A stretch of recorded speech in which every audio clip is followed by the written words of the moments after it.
VP Sadiq কায়েমের কঠিন চাপে সব জল্পনা কল্পনার অবসান ঘটিয়ে 48 ঘন্টার মধ্যেই সরকার নজিরবিহীন পদক্ষেপ নিয়েছে।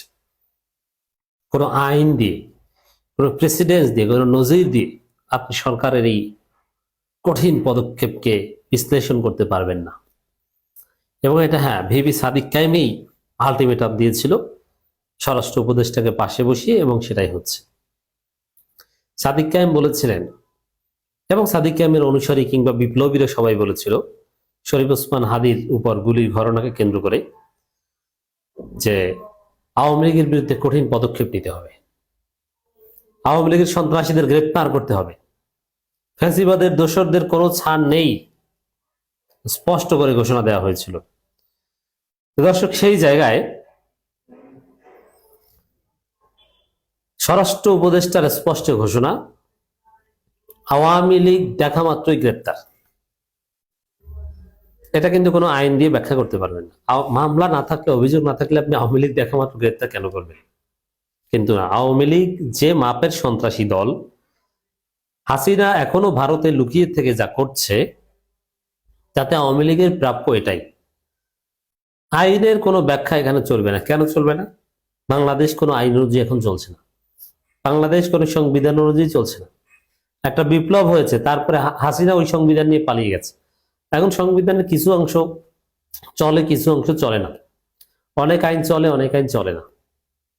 অতএব এখন বাংলাদেশকে বিবেচনা করতে হবে 5 আগস্ট দিয়ে, জুলাই আগস্ট বিপ্লব দিয়ে, জুলাই সনদ দিয়ে। তো জুলাই সনদে আওয়ামী লীগ সন্ত্রাসী সংগঠন, নিষিদ্ধের চাইতেও বড় নিষিদ্ধ। অতএব জুলাই সনদ বৈধতা দেয়, জুলাই সনদ লেজিটিমেট করে আওয়ামী লীগের সন্ত্রাসীদের যেখানেই দেখা যাবে সেখানেই গ্রেপ্তার করতে হবে। যদি কোনো পুলিশ আওয়ামী লীগের সন্ত্রাসীদের দেখা মাত্র গ্রেপ্তার করতে ব্যর্থ হয়, তাহলে তার বিরুদ্ধে ব্যবস্থা নেওয়া হবে। কোনো মামলা থাকার প্রয়োজন নাই।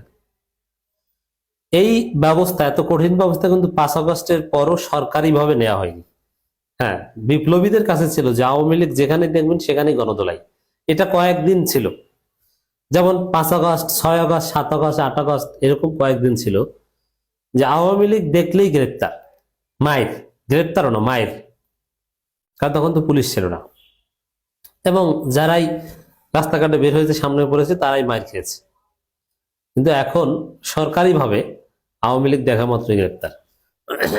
অতএব বিপ্লবীরা যে যেখানে আছেন, ভিপি সাদিক কায়েমরা এই পরিবেশ তৈরি করে দিয়েছেন। আপনারা আওয়ামী লীগ যেখানে দেখবেন ধরিয়ে দেন, পুলিশকে বলবেন জাস্ট অমুক আওয়ামী লীগ, আর একটু প্রমাণ দিতে হবে যে আওয়ামী লীগের পদ আছে, আর কিছু দরকার নেই।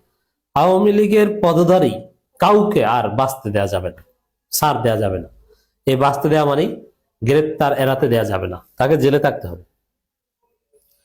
বাংলাদেশকে যদি স্থিতিশীল করতে হয়, শরীফ ওসমান হাদির উপর যে গুলি, তার প্রতিশোধ যদি নিতে হয়, শরীফ ওসমান হাদির যে সম্ভব শাহাদাতের প্রতিশোধ যদি নিতে হয়, তাহলে আওয়ামী লীগকে জেলে ঢুকাতে হবে। সমস্ত আওয়ামী লীগকে জেলে ঢুকানো ছাড়া বাংলাদেশে শান্তি আসবে না। এখনো কিছু আওয়ামী লীগ, এরা আপনি দেখবেন যে শেখ হাসিনার পক্ষে ফেসবুকে লেখে, কমেন্ট করে, লাভ রিয়াক্ট দেয়, শেখ মুজিবের পক্ষে লেখে, শেখ মুজিব কিংবা শেখ হাসিনার পক্ষে লিখেছে, এরকম কাউকে ছাড় দেয়া যাবে না। ওরা সবাই সন্ত্রাসী, ওরা সবাই ফ্যাসিস্ট অথবা আওয়ামী লীগের দোসর মিনিমাম হলো। অতএব সরকার এবার নজিরবিহীন ভাবে কঠিন, যে দেখা মাত্রই গ্রেপ্তার, না হলে পুলিশের বিরুদ্ধে ব্যবস্থা। 48 ঘন্টা আলটিমেটাম দিয়েছিল ভিপি সাদিক কায়েম। যদি এটা না পারেন তাহলে কিন্তু আরো কিছু আছে বিষয়, তাহলে কিন্তু না পারলে কিন্তু আপনার পদত্যাগ চাই। এটা পেরেছে, নির্দেশনা দিয়েছে, গ্রেপ্তার হবে, আওয়ামী সব ষড়যন্ত্র ব্যর্থ হবে। আওয়ামী লীগের লোকজন বিএনপিতে যোগ দিয়ে রাজনীতি করবে, নির্বাচন করবে না, আওয়ামী লীগ যেখানে দেখবেন সেখানে গ্রেপ্তার। কোনোভাবে তারা রক্ষা পাবে না। বাংলাদেশে কোনোদিন আর আওয়ামী লীগ নামের কোনো দল ফিরতে পারবে না। ওদের আশা একদম ছুটিয়ে দিতে হবে, এবং সবাইকে জানিয়ে দেন যে আওয়ামী লীগ বাংলাদেশে আর কোনোদিন ফিরবে না। এটা অবাস্তব। অতীতে ফিরেছিল, অতীতের কোনো ঘটনার সাথে এবারকার ঘটনার মিলে না। এবারের বাস্তবতা সম্পূর্ণ ভিন্ন। দর্শক, আওয়ামী লীগের যারা সন্ত্রাসী তাদের বিরুদ্ধে মামলা না থাকলেও আইনের আওতায় নিয়ে আসতে পুলিশকে নির্দেশনা দিয়েছেন অন্তর্বর্তী সরকারের স্বরাষ্ট্র উপদেষ্টা লেফটেন্যান্ট জেনারেল অবসরপ্রাপ্ত জাহাঙ্গীর আলম চৌধুরী। তো মামলা না থাকলেও আইনের আওতায় নিয়ে আসতে হবে, এর মানে আওয়ামী লীগের সন্ত্রাসী বন্ধ করার আর কোনো উপায় পাওয়া যাচ্ছে না, ওরা থামছে না, ওদের মধ্যে সামান্য অনুতপ্ততা বোধ নেই। শেখ হাসিনা এখনো যে উস্কানি দেয় ভারতে বসে, সরাসরি প্রতিপক্ষকে হত্যা করার হুমকি দেয়, হত্যা করার নির্দেশনা দিয়েছে, তাতে আওয়ামী লীগ মানেই গ্রেপ্তার, এর বাহিরে কোনো উপায় নেই।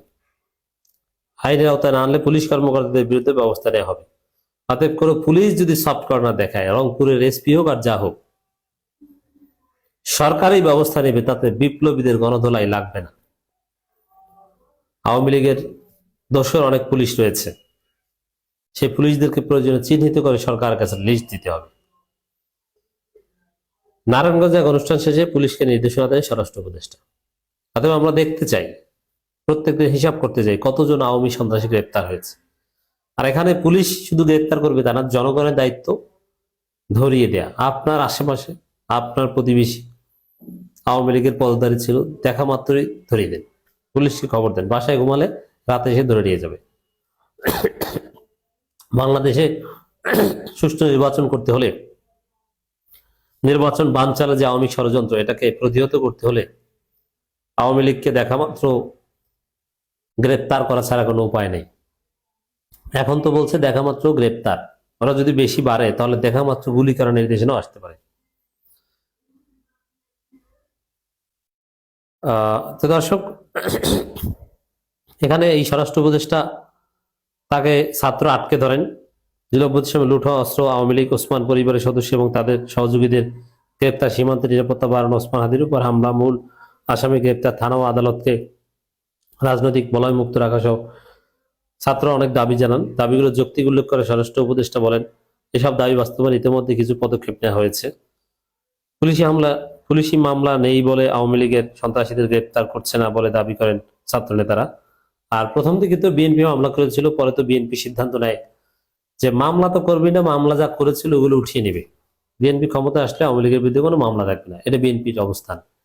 কিন্তু না, মামলা না থাকলেও গ্রেপ্তার করতে হবে, মামলা দেওয়া হবে। ওই যে আনিস আলমগীরদেরকে গ্রেপ্তার করা হয়েছে, রিমান্ডে নেওয়া হয়েছে সাদিক ক্যাম্পের চাপে। বিএনপি কিন্তু আনিস আলমগীরদের পক্ষে এখন, কিন্তু সাদিক ক্যামেরা এখন বাংলাদেশের ভবিষ্যৎ নির্ধারণ করছেন ভিপি সাদিক ক্যামেরা। আওয়ামী লীগের 12টা বাজাচ্ছেন সাদিক ক্যামেরা। শরীফ ওসমান হাদি নেই, কিন্তু হাসনাত আব্দুল্লাহ আছে, ভিপি সাদিক ক্যাম আছে।